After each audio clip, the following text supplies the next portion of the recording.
right, I'm gonna do something different in this video. I'm gonna actually give you a tour of the layout, but a tour of the underneath of the layout to show you how all the infrastructure works. I'll start at this, which is the far east end of the layout, which is still under construction, the maintenance away area and an extension of the main. So let's take a look at what's underneath that part of the layout, and then we'll move west. So there's quite a bit of framing here because I initially just had those two tracks coming out as an extension, and then I built off and filled in those spaces. So what you see here is a lot of wires for the LEDs that will be hooked up to a DC bus. Here you've got a block detector for a block signal, a Tomar signal. So this is Circuitron. That controls the signal light that's up there in that section. Then if you move this way, this is a Blue Point switch machine, which controls the turnout that takes you either to the main line or to that maintenance away siding. And it's also wired up to a dwarf signal, set of dwarf signals, and a fascia red-green, so you know which orientation that turnout is set into. And as you continue over here, we're now looking at a spider web of wires, but really a lot of this is the DCC bus connecting to the tracks, but also wires connecting to this motorman, which is the train automator, which shuttles the train back and forth. Going further this way, this is all the wiring for the crossing. So I've got a 3-track crossing, grade crossing. So this is the detector as the train approaches any one of the 3 tracks, and this is the flashing circuit, both Circuitron.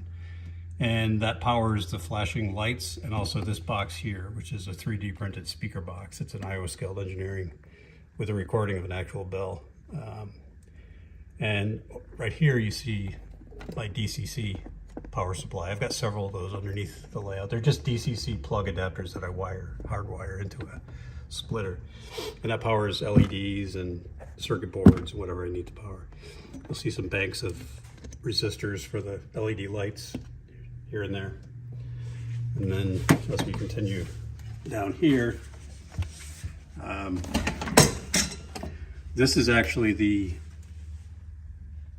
proto throttle, that handheld wireless controller. That's its receiver, and it's basically its brain, and that sends signals to the DCC system to control the trains.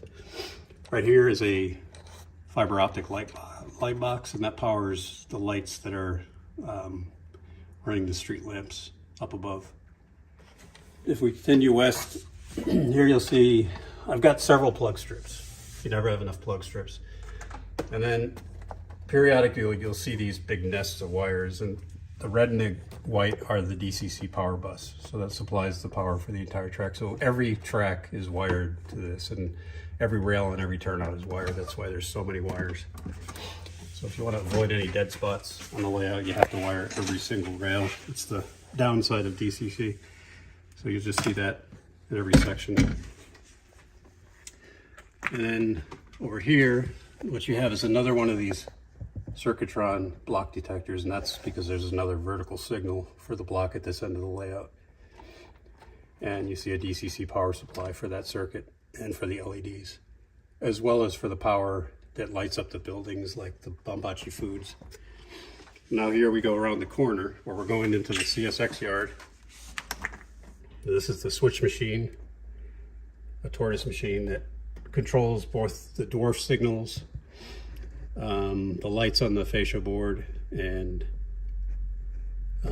it turns that switch that goes from the yard to the main line. And then back here, that's the squealer. So when trains go around this curve, you hear that squealing sound. That's a Iowa Scaled Engineering circuit. Another DC supply panel, and another one of these Iowa Scaled Engineering speakers. And that's where the squealer sound comes from. And if we get down this way, another plug strip. The more the better. And then at the end here, which is the very end of the CSX yard, more of the fiber optics. So this is a light box that lights the inside of the steel plant, and then this is fiber optics that controls the red and green signal at the entry to that plant.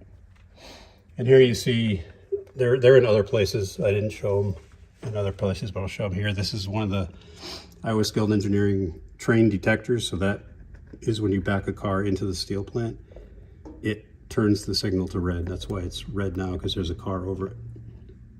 There's one here, which controls that motorman. So when the train goes over this detector, it tells the motorman to turn that train in the other direction.